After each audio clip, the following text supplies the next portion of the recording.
নমস্কার। আজ ষষ্ঠ শ্রেণীর রায়মার্টিনের প্রশ্নবিচিত্র থেকে সেট 4 বাঁকুড়া ক্রিশ্চিয়ান কলেজের স্কুলের এই সেটের উত্তরগুলো আমরা করব। কি দেওয়া আছে প্রশ্ন দেখি। প্রথম প্রশ্ন দেওয়া আছে 0.2 মিটার সমান কত কিলোমিটার। আমরা জানি মিটারকে কিলোমিটার করতে হলে 1,000 দিয়ে ভাগ করতে হয়। কিলোমিটারকে মিটার করলে 1,000 দিয়ে গুণ করতে হয়, তাহলে এখন মিটারকে কিলোমিটার করবো 1,000 দিয়ে ভাগ করবো। তাহলে এখানে লিখবো একের প্রশ্নটা আছে 0.2 মিটার সমান 0.2 ভাজিত 1000 সমান, আমরা কি জানি যে ভাগ করার সময় এখানে জটা শূন্য আছে অর্থাৎ 3টে শূন্য আছে, দশমিকটা 3 ঘর বাঁ দিকে সরালেই ভাগ হয়ে যায়। তো ভাগ করা তো জানি শুধু দশমিকটা সরালেই ভাগ হয়ে যাবে। 3 ঘর সরালে আমাকে কত 3টে শূন্য লাগাতে পারবো, 3টে শূন্য তারপর 2, দশমিকটা 3 ঘর সরে আসে এখানে হবে, অর্থাৎ 0.0002 কিমি। অর্থাৎ এখানে আমাদের অপশন আছে বি এর অপশনটা। দুই প্রশ্ন আছে -67 এর সঙ্গে কত যোগ করলে +67 হবে। -67 প্লাস ড্যাশ সমান +67। আমি এই সিমিলার একটা অঙ্ক ছোট সংখ্যা দিয়ে বোঝানোর চেষ্টা করছি। 5 এর সঙ্গে কত যোগ করলে 7 হবে। আশা করি এই সংখ্যাটা সবাই মুখে মুখে বলতে পারবেন। 5 এর সঙ্গে কত যোগ করলে 7 হবে। দেখতে পাচ্ছি আমরা যে 5 এর সঙ্গে 2 যোগ করলে 7 হচ্ছে। তো এখন প্রশ্ন হলো এই 2টা আমি পেলাম কিভাবে। 2টা পাওয়ার পাই হচ্ছে আমি যদি এই 7 থেকে 5 মাইনাস করি, বিয়োগ করি, তাহলে তো 2 আসে। তাহলে এই ড্যাশ কোণটা আমাকে করতে গেলে এই দিকে যে সংখ্যাটা আছে 7 থেকে 5 বিয়োগ করতে হচ্ছে। এই সেম জিনিস আমি যদি এখানে অ্যাপ্লাই করি, তাহলে এই 67 থেকে -67 যদি আমি বিয়োগ করি, তাহলে এইখানে উত্তরটা পেয়ে যাব। তাহলে কি করে বিয়োগ করব? 67 প্লাস 67 মাইনাস -67। তো আমরা জানি +67 মাইনাস মাইনাস কত হয়? প্লাস হয়। +67 প্লাস 67 কি হচ্ছে? যোগ হয়ে আছে। 7 7 14 4 হাতে 1 6 6 12 13 134। অর্থাৎ এখানে আমরা লিখব +134। যদি -67 সঙ্গে +134 যোগ করা হয়, তাহলে আমার +67 পাওয়া যাবে। 3 নম্বর কি আছে? 5 এর পরপর 5টি গুণিতকের গসাগু কত? 5 এর গুণিতক আমি যটা খুশি নিই না কেন, 5টা 10টা 20 50 100 যাই নিই কেন, ওদের গসাগু ওই 5 হবে। তো 5 এর সমস্ত গুণিতকের গসাগু 5। তো এই ক্ষেত্রে 3টা হবে 5 উত্তর হবে। 4 এর দেওয়া আছে উপযুক্ত চিহ্ন বসাও। কি কি সংখ্যা আছে? 0.3 মাথায় মনোমরিক বক্স করা আছে, 0.9 মাথায় মনোমরিক। তো এই দুটো সংখ্যাকে আমরা কিভাবে বিশ্লেষণ করব? 0.3 মাথায় মনোমরিক সমান হচ্ছে 3/9। একটা পনেরো তাহলে একটা 9 হয়, কাটাকুটি করলে হয় 1/3 মানে 1/3। আর এখানে 0.9 মাথায় মনোমরিক অর্থাৎ 9/9 সমান কাটাকুটি করলে উত্তর হয় 1। এটা হলো 1 আর এটা হলো 1/3 মানে একটা সংখ্যা 3 ভাগের 1 ভাগ। তাহলে যদি খন্ড অংশ বা ভগ্নাংশ, তাহলে সেই ক্ষেত্রে ছোট হবে, এটা বড় হবে, অর্থাৎ চিহ্নটা এদিকে হবে। 5 এর অঙ্ক দিয়েছে রাহুল অঙ্ক পরীক্ষায় 25 এর মধ্যে 15 পেয়েছে, সে শতকরা কত পেয়েছে, কত পার্সেন্ট নাম্বার পেয়েছে। তাহলে 15 পেয়েছে 25 এর মধ্যে, তাহলে প্রাপ্ত নাম্বার 15, টোটাল নাম্বার 25, শতকরার জন্য গুণিত 100। 5 5 এর 25, 5 3 এর 15, 5 দিয়ে কাটো, তাহলে 5 এর কে 5 20 100, 3 20 60%। অর্থাৎ এটার জন্য উত্তর হবে বি অপশনটা। একটি ত্রিভুজাকৃতি পিরামিডের তল সংখ্যা ও ধার সংখ্যার যোগফল কত হবে? একটা ত্রিভুজাকৃতি পিরামিড আঁকি। যদি ত্রিভুজাকৃতি পিরামিড হয় তাহলে এরকম সেটটা আছে।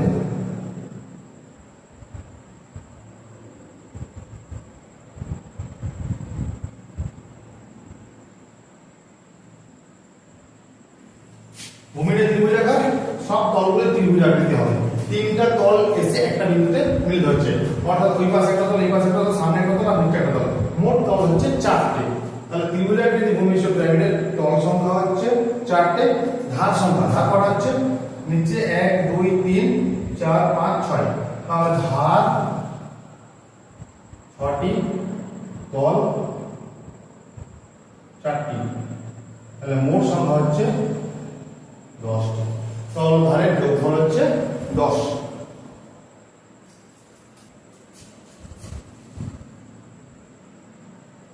দুই থেকে প্রশ্ন আছে 0.916 অনুকূলিক ছয়মাত্রে সংখ্যাকে সামান্য ভগ্নাংশে পরিণত করো। 0.916 অনুকূলিক সমান, আমরা কি জানি, প্রথমে এই সংখ্যাটা পুরোটা লিখতে হবে 916, তারপর এই অনাবৃত অংশটা আমাকে বিয়োগ করতে হবে মানে 91, তারপরে জটার মাথায় কোন কোণের নিচে জটা নয় মানে একটা মাথায় কোন কোণে একটা নয় নেব, আর দশমিকের পর অনাবৃত অংশে দুটো সংখ্যা 91, তাহলে এখানে আমরা লিখব দুটো 0। তাহলে আমরা কি কি স্টেপ করলাম, প্রথমে কোন কোণে দশমিক সব বাদ দিয়ে ফ্রেশ সংখ্যাটা নিলাম 916, তারপরে যে অনাবৃত অংশটা 91 বিয়োগ করলাম, নিচে একটা মাথার উপর কোন কোণে আছে 9 দিলাম আর দুটো 0 দিলাম, এবার বিয়োগ করলে পাই আমরা 5 9 6 10 2 হাতে 825 বাই 900। আচ্ছা প্রথমে 5 দিয়ে কাটাকুটি করি, 5 16 80 5 25, 5 দিয়ে 5 8 90 একটা 0, फिर 5 দিয়ে কাটছি 5 3 15 16 5 3 15 33, 5 দিয়ে কাটলে 5 3 15 5 36, फिर 3 দিয়ে 3 11 33 3 12 36, শেষ অবধি পাচ্ছি 11 বাই 12। দুই অঙ্ক আছে 50 ও 100 এর মধ্যবর্তী দু জোড়া করে সংখ্যা লেখো যাদের গসাগু 16। তাহলে 16 গসাগু কোন সংখ্যাগুলো, না 16 এর সমস্ত গুণিতক, যতগুলো গুণিতক আছে তাদের গসাগু 16 হবে। তাহলে আমি 16 এর গুণিতকগুলো প্রথমে লিখি, তাহলে 16 এর গুণিতকগুলি হলো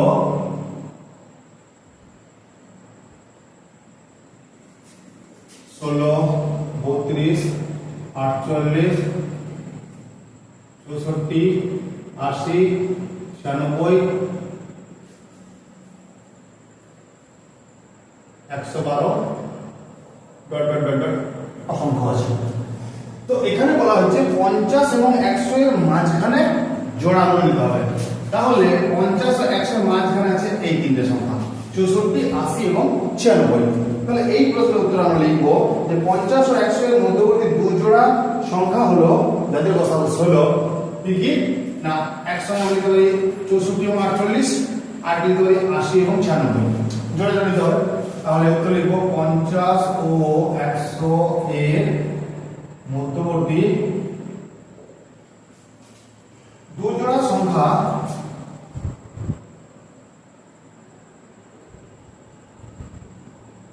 হলো যাদের গসাগু 16। কত কথা আছে 64, 80 এই দুটো সংখ্যা গসাগু 16 হবে, আর 80, 96 এদের গসাগু 16 হবে। আমি চাইলে এখান থেকে 64 আর 96 নিতে পারি, তাদের গসাগু 16 হবে। তিনের প্রশ্ন আছে 64 মিটার লম্বা ভিতকে 0.8 মিটার দৈর্ঘ্যের সমান টুকরো করে ভাগ করলে কটি পাবো, মোট কটি পাবো। তাহলে এখানে 64 মিটার জন্য ভাগ করব, 64 ডিভাইডেড 0.8, 8 দিয়ে ভাগ করলে কি ভাগ করব আমরা, না এখানে 64 বাই 0.8 দিলাম।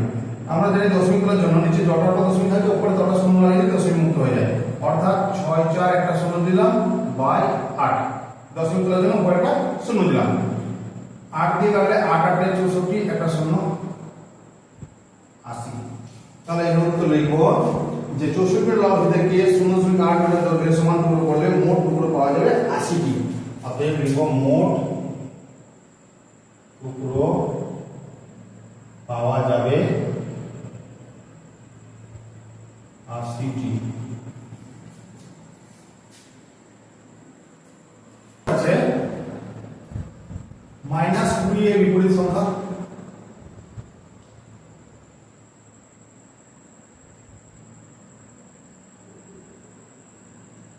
মাইনাস মাইনাস সাথে বিপরীত সংখ্যা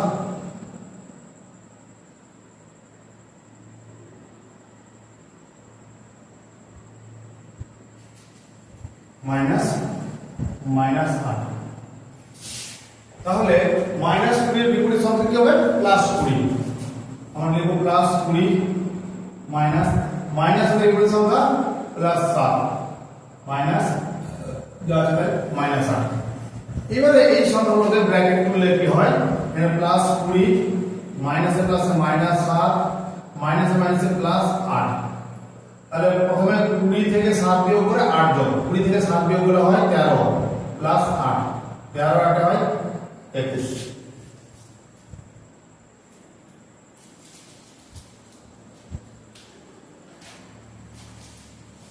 তিনের দাগে একটা নম্বর আছে 4টি ঘন্টা 45 মিনিট 1 ঘন্টা 1 ঘন্টা 15 মিনিট ও 1 ঘন্টা 30 মিনিট অন্তর বাজে।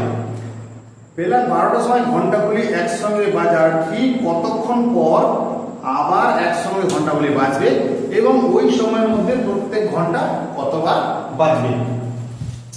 তো প্রথমে কি করতে হবে এই যে সংখ্যাগুলো দেওয়া আছে 45 মিনিট 1 ঘন্টা 1 ঘন্টা 15 মিনিট 1 ঘন্টা 30 মিনিট এই সব সংখ্যাগুলো আগে মিনিটে কনভার্ট করব, তারপর সেই সংখ্যাগুলোর লসাগু করতে হবে, তারপর বাকি অঙ্কটা হবে। তো প্রথমে আমি এক এক করে করি।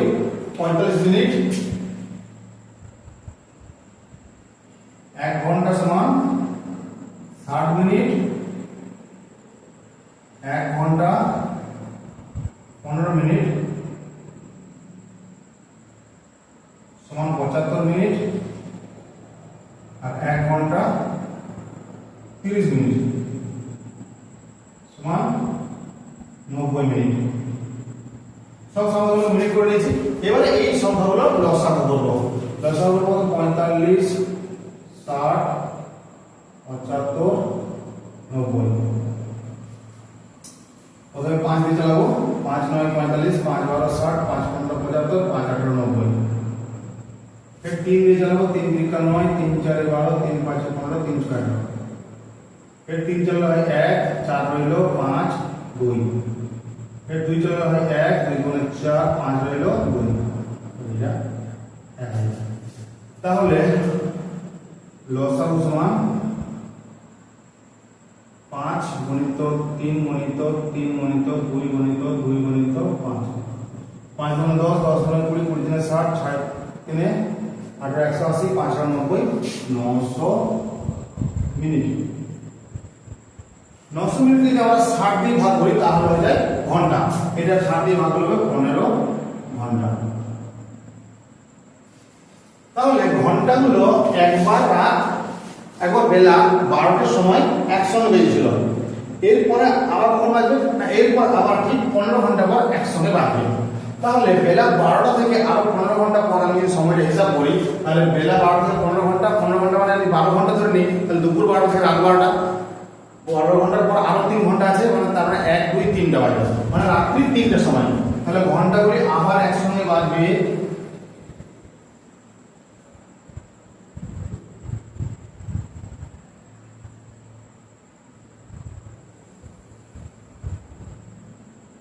বেলা 12টা প্লাস 15 ঘন্টা সমান রাত্রি 3টার সময়।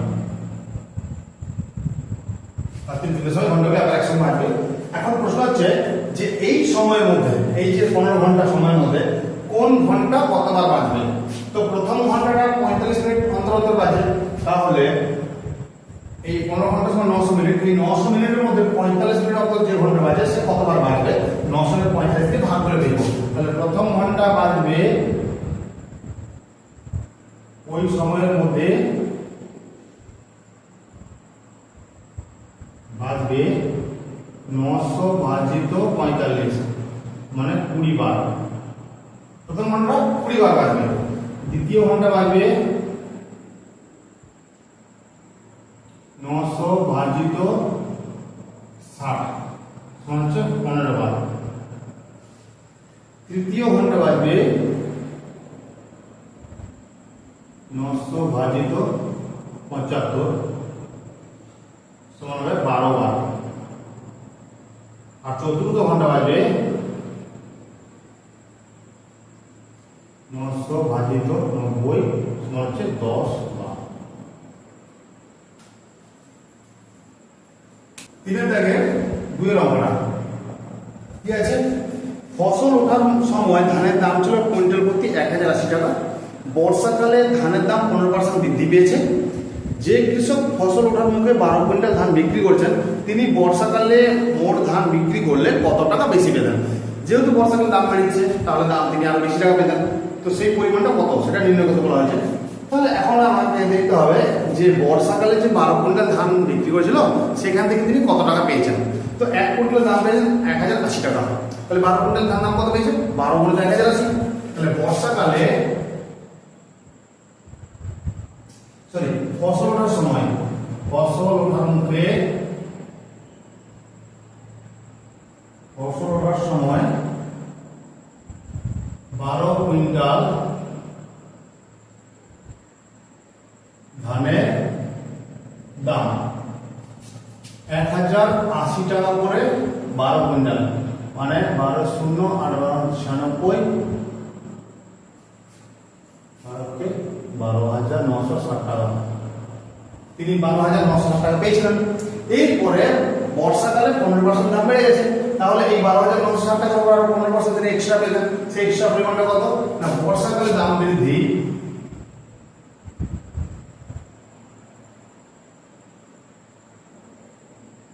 15%। 15% কথার মানে কি? না, যদি ধানের দাম 100 টাকা থাকে তাহলে 15 টাকা বাড়তি হবে। তাহলে ধানের দাম 100 হিসাবে 15 টাকা হলে এই 12,960 টাকা হিসাব করে তাকে 15% এক্সট্রা দেওয়া হবে।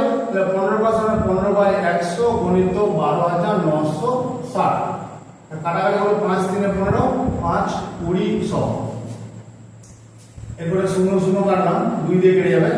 2 দিয়ে কাটলে হচ্ছে 2 6 12, 2 4 8 9, 2 8 16 সমান 3 8 24 4 হাতে 2, 3 4 12 14 4 হাতে 1, 3 4 19। তাহলে বর্ষাকালে তিনি যদি ওই ধানটা বিক্রি করতেন, তাহলে আরো ওই 100 টাকায় 15 টাকা, এই হিসাবে তিনি আরো 1944 টাকা বেশি পেতেন। কিন্তু তিনি বিক্রি করে ফেলেছেন বলে এই টাকাটা তিনি বেশি পেলেন না। তাহলে এখন প্রশ্ন হচ্ছে, তিনি বর্ষাকালে মোট পরিমাণ ধান বিক্রি করে কত টাকা বেশি পেতেন? না, এই 1944 টাকা। এটা বড় লস হয়ে গেছে। তা এখন উত্তর লিখব, বর্ষাকালে বিক্রি করলে তিনি বর্ষাকালে মোট পরিমাণ ধান বিক্রি করলে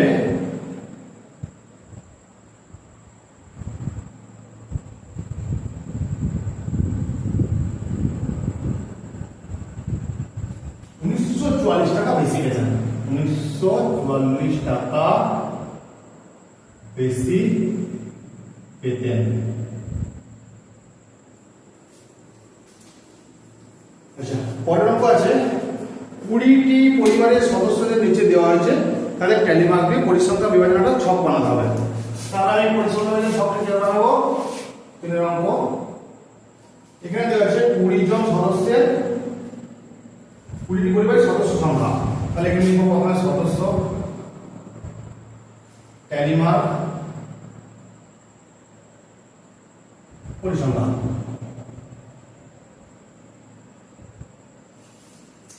তাহলে পরিবারের সদস্য আছে, সবচেয়ে কম সদস্য বিশিষ্ট পরিবার হচ্ছে 3 জন করে।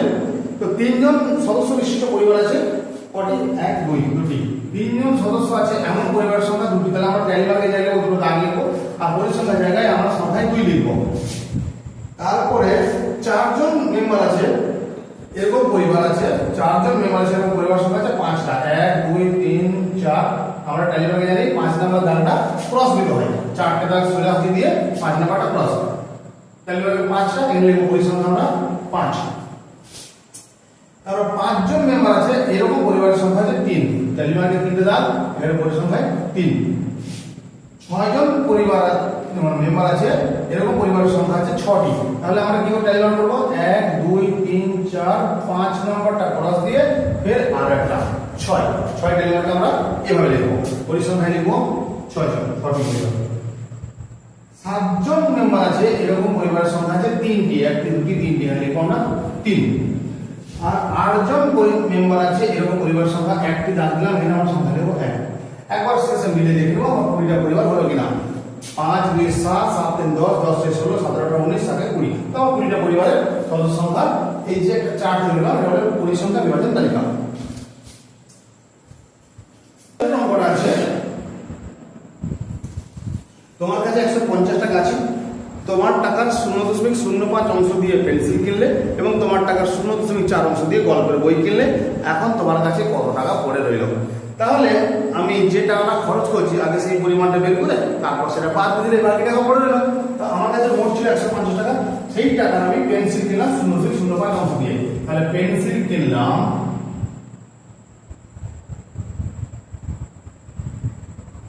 150 টাকা ছিল, তার 0.05 অংশ দিয়ে পেন্সিল কিনলাম। তাহলে গুণ করলে কত টাকা পাচ্ছি? ডান দিক থেকে 0, 5 5 এর 25 এর 5, 7 এর 2, 5 এর 5 এর 7, লেখা দুটোর কত দশমিক বসালে হয় 7.50 টাকা। আর বই কিনলাম 150 টাকার 0.4 অংশ, 0.4 0 4 9 60, এখানে একটা কত দশমিক।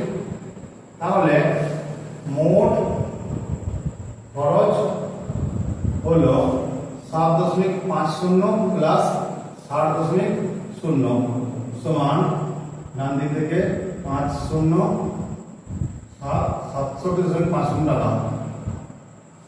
67.50 টাকা পেন্সিল এবং বই কিনতে খরচ হলো। তাহলে মোট আমি নিয়ে গেছিলাম বাজারে 150 টাকা। তাহলে বাকি রইল 150.00 থেকে 67.50 বিয়োগ করব। তো বিয়োগ করতে পারছি ডান দিক থেকে 0 5 দিলে হাতে গেলে 7 7 থেকে 8 8 আর 2 10 0 হাতে 1 7 7 আছে 15 8 দিলে 82.50 টাকা আর হাতে থাকবে। তাহলে এখন তোমার কাছে কত টাকা রইল? তাহলে অতএব এখন আমার কাছে 82.50 টাকা রইল।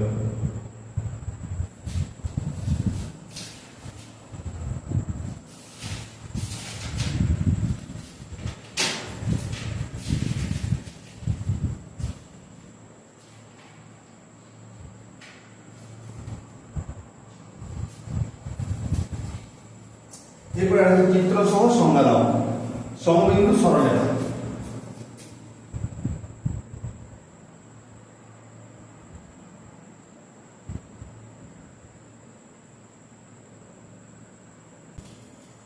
সমবিন্দু সরলরেখা কাকে বলে? সমবিন্দু সরলরেখা অর্থ হচ্ছে যদি দুই বা তার বেশি সরলরেখা একই বিন্দুর উপর দিয়ে যায় তখন তাদেরকে বলা হয় সমবিন্দু সরলরেখা। একটা বিন্দুর উপর দিয়ে অনেকগুলো সরলরেখা গেলে বা আগলে তাকে সমবিন্দু সরলরেখা বলা হয়। যদি দুই বা তার অধিক সরল রেখা একটি বিন্দুর উপর দিয়ে যায়